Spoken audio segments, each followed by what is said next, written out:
નર્મદા જિલ્લાના તિલકવાડા તાલુકાનું નલિયા ગામ, જ્યાં ગામની મુસ્લિમ પરિવારની દીકરીએ ભારતીય મહિલા ક્રિકેટ ટીમમાં સ્થાન મેળવ્યું અને ગામનું નામ રોશન કર્યું. સાઈમા ઠાકોરે વર્ષ 2024માં ભારતીય મહિલા ક્રિકેટ ટીમમાં સ્થાન પ્રાપ્ત કર્યું હતું.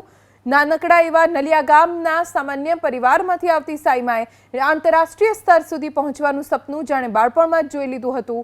પરિવાર પર તેને ક્રિકેટ રમવા માટે પ્રોત્સાહિત કરતો સાઈમાનો પરિવાર નલિયાથી મુંબઈ રહેવા ગયો ત્યારે સાઈમાએ મુંબઈમાં ક્રિકેટ માટે કોચિંગ મેળવી ક્રિકેટને પોતાનું પ્રોફેશન બનાવી લીધું.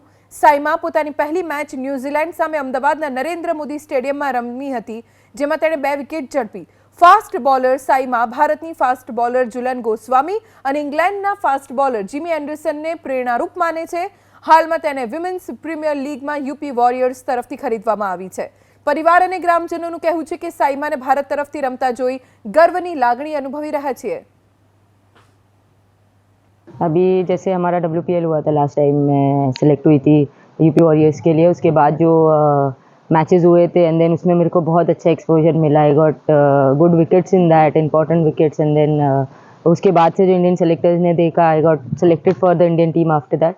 और फिर उसके बाद अच्छा प्रोग्रेशन हुआ, उसके बाद लर्निंग्स हुई एंड देन इंटरनेशनल डेब्यू जो हुआ, it was very much important for me.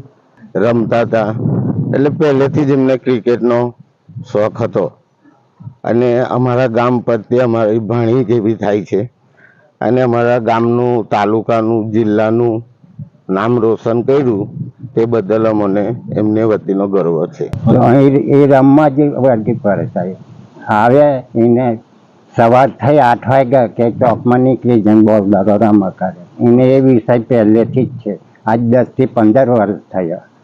Telling જ એની એ છે ને આગળ માલિક વધારે ચાન્સ આપી દે તો સારી વાત છે. અમે ભગવાન કને દુઆ માંગીએ. સાઈમા ઠાકોર મારી બેન થાય છે અને મને આવતા હતા વેકેશન કરવા, અમે સાથે રમતા હતા, ક્રિકેટ રમતા હતા, મોજ મસ્તી કરતા હતા. હા, એને સ્પોર્ટનો બહુ શોખ હતો એમ, પણ તો વધારે લાગતું હતું કે રમશે એમાં.